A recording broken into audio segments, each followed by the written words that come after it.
If you are a business owner or a beginner media buyer confused about which paid channel to start with, this video is for you. These are one of the most questions I get asked as a performance marketing consultant. In this video, I want to clear that up for you for once so that at the end of the video, you'll be able to decide yourself which one is suitable for your need and business. We'll look at the marketing funnels and the different roles of Google Ads, Meta Ads, and TikTok Ads. Let's go! Choosing a paid channel is not only about comparing platforms or looking at which one is currently more popular. It depends on your customer behavior. Are they already searching for a product or a solution? Or do you first need to introduce the problem, demonstrate the product that you are offering, and create their interest?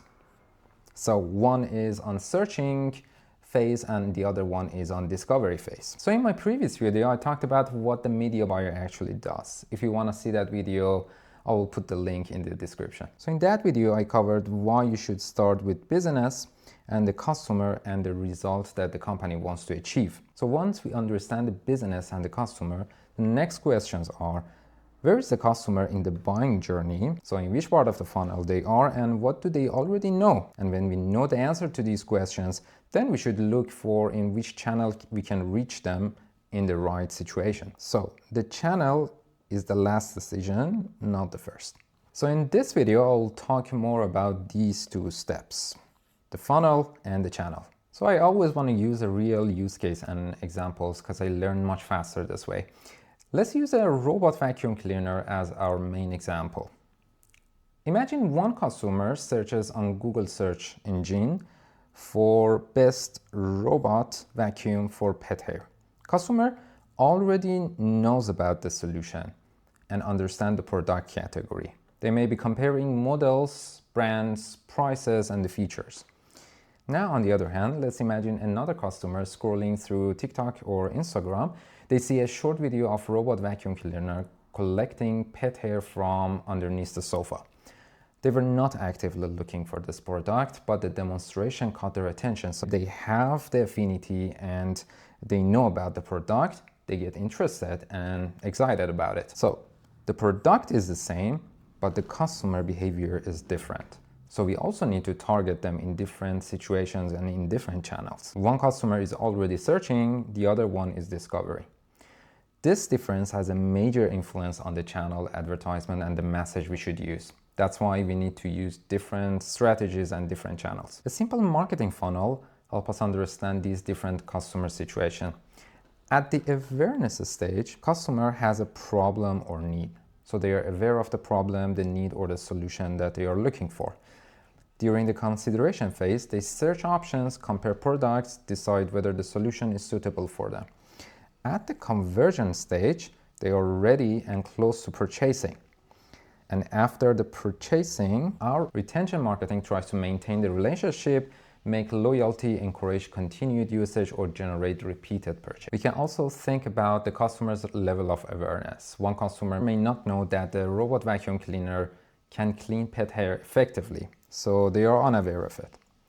Another may understand the product but still question whether it is worth the price or not, so they are still interested. On another stage, they are in the comparing phase, so they are comparing different brands like, for example, Roomba or Roborock or another brands. Another customer may already be looking for the best deal on a particular model, so they are super ready to buy. So these customers should not all receive the same marketing messages. The channel and the content should match what the customer currently knows and needs. This brings us to two different methods of marketing, pull marketing and push marketing. First, we'll talk about pull marketing, which is all about capturing the demand.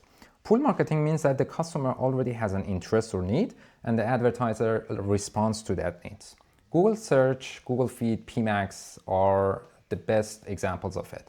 A potential customer may search for robot vacuum for pet hair, and then they see the ads on Google, and then they land on the website. So here in pull marketing, the customer took the first action.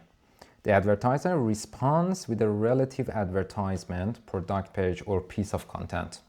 This is why Google Search or Microsoft Bing Ads is commonly described as a demand capture channel.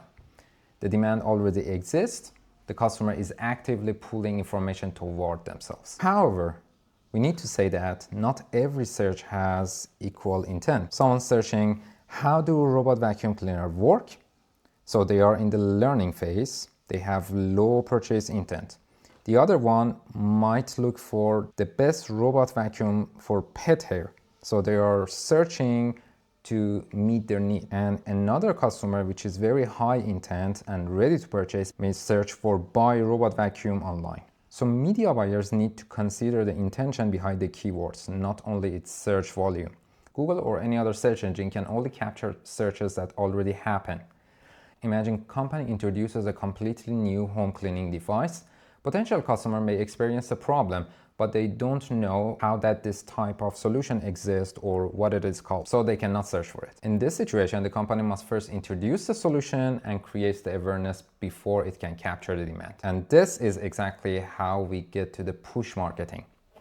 Push marketing has the opposite purpose and functionality. So it creates or activates the interest. So it puts the message in front of the people who were not necessarily searching for the product at that moment. Meta, TikTok, YouTube videos, Google Display are a common examples. So imagine here the customer is scrolling on social media, especially the Instagram and TikTok. They did not open the platform to search for a robot vacuum cleaner.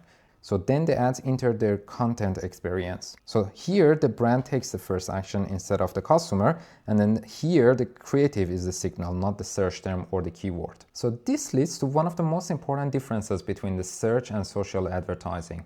On Google, as I said, the customer gives us context through the keyword or the search term. If someone searches for robot vacuum cleaner for pet hair, we already understand something about the customer problem and intention. But on Meta, the customer has not given us a search query. The advertisement or the ads must create the context. The video needs to quickly communicate the problem, benefit, or the reason to continue watching. So to answer the question, where does the context come from? In Google, the keyword explains the need, but in Meta and TikTok, the creatives explain the needs. They search for information, a product, or a solution, and the advertiser responds. So as I said, there is no one fit for all. They solve different problems. Pull channels are useful when demand already exists, and push channels are useful when business needs to introduce, educate, and demonstrate to remind. At the end, most successful business, they need both of them. Just a quick reminder, if you are enjoying this video and it is helpful for you, please hit the like button and subscribe to my channel, because my mission is to build the best educational content about media buying, performance marketing that everyone can have access for free, and I need your support. Thank you. So Google search feed and PMax are strong when we have already the demand and the behavior is searching. Meta is strong when people are not aware of the solution or the problem and you want to reach and educate them via your videos and educational content. TikTok is somewhere in between because they also have search-based campaigns and content, but it's not comparable to what Google is right now. So TikTok is very strong for attention, product discovery and demonstration, and creator-style storytelling, especially if you can activate the live sales event and take the benefit out of it. As of today in 2026, they also have a search-based campaigns, but as I said, the scope is not comparable to Google. So a robot vacuum cleaner is suitable for TikTok because viewer can understand the product benefit through a short visual demonstration through UGC videos, for example. But a person scrolling through TikTok usually has less immediate purchase intent than someone searching for Google. That is what makes TikTok a media for more upper funnel channels than Google. So normally when you look at the full customer journey on the attribution window, the customer journey is much more complex and mixed rather than being linear and very straight. Now let's do a use case and a real example together. So imagine someone finds a water leak in their kitchen and urgently need a plumber. As a plumbing business owner, which channel would you choose first to target this customer? Meta, Google, or TikTok? I think you can pick by now. But in most cases, Google search would be the strongest starting point because the customer has an urgent problem right now and is actively looking for a nearby service provider either in Google search or Google Map. Of course, they don't go to TikTok or Instagram to search for a plumber. So this is a very clear example of existing demand, strong intent, and short decision process. Let's go to the other example. Now imagine a company creates a new type of home cleaning device that most people have never seen it. Customers may understand the cleaning problem, but they do not know what the product category or the name of the solution. So nobody's searching for it. So here the company may need Meta, TikTok, or YouTube to demonstrate a device, explain the problem, and educate the users. So in reality, customer journey often involves several channels. It's not very linear and then very straightforward.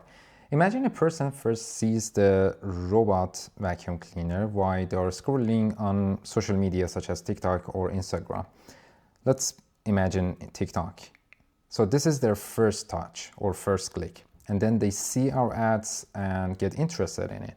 And then they go on Google and then search for Roborock versus Roomba, for example, because they want to compare the brands and then see which has a better offer. But still they are not ready to buy and convert. So they see our ads in Google and then they click on it and they land on our website. They see the website, they browse the product page, but they still are not sure. They don't buy and then they leave the website. A few days later, they are scrolling on Meta and then they get retargeted and they see the ads on Meta. The content is very good and there is an influencer that they are offering a discount for it. So they click on the CTA of the Meta ads, they land on the website. Finally, they do the purchase and convert. So now you see how complex is the customer journey. Based on my also experience, normally it is like that. So my question to you is that which of these channels should now get the full credit? Or at least the 50% of the credit? This is a $1 million question in the businesses, in all businesses. So if you are interested in this topic, follow my next videos. So finally, let's summarize. We need to ask some questions, ask mainly 4 questions before choosing an advertising channel. First, are the customers already searching for the product category or the problem? If yes, Google search may be the best and the strongest opportunity. Second, is the product easy to demonstrate? If yes, then push channels such as TikTok, Meta, YouTube ads, and display ads may work really well. The third question is that, however, is the customer? Do they understand the problem? Do they know the product category? Are they already comparing brands? And finally, does the business mainly need to capture existing demand or create a new demand? And I need to emphasize again, and based on my experience, the strongest strategy to combine both. One channel creates the interest, another captures the search. Please stay tuned for the next video, and thanks for watching and sharing this video with others if you think they can benefit from it. Thank you.